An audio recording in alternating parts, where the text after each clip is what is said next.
대구 여성노동자회가 평등의 전화 상담실을 통해 접수된 상담 사례를 분석해보니 직장 내 성희롱 행위자는 주로 상사와 사장, 법인 대표였습니다. 그런데 관리 책임까지 져야 할 법인 대표가 처벌을 피할 수 있는 법의 사각지대가 있는 걸로 드러나 법 개정이 필요하다는 지적이 나오고 있습니다. 우성문 기자의 보도입니다.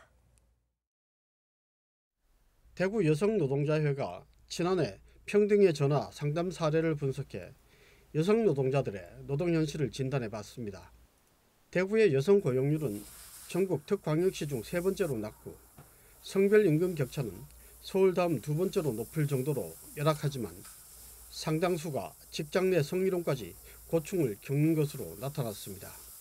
대구 평등의 전화 상담실에 가장 많이 접수된 사례는 직장 내 성희롱으로 절반이 넘고 근로조건과 고용평등, 직장 내 괴롭힘 등이 그 뒤를 이었습니다.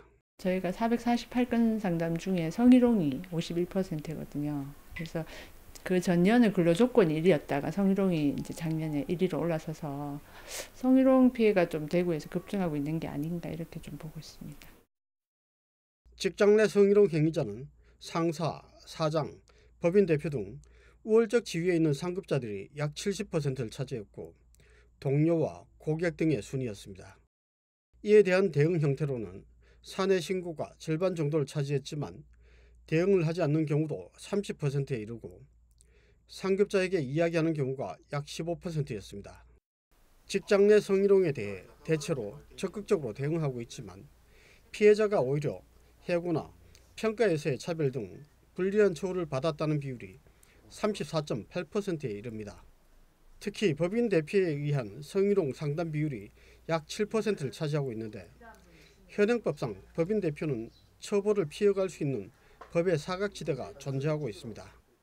남녀고용평등법에 사업주의 경우 1,000만 원 이하 과태료를 부과한다고 규정된 조항을 두고 고용노동부는 사업주만 과태료 부과 대상이고 법인 대표는 상급자로 봐서 과태료 처분을 면제하고 있는 겁니다. 다시 회사로 돌려보내거나 이렇게 과태료 처분이 안 되다 보니까 셀프 징계처럼 제대로 조사가 안 되는 거죠. 그래서 피해자들이 계속 반복해서 피해를 입는 상황이 있어서 남녀고용법 개정을 저희는 요구하고 있는데 지금 아직 정부에서 지금 그게 안 되는 상황입니다.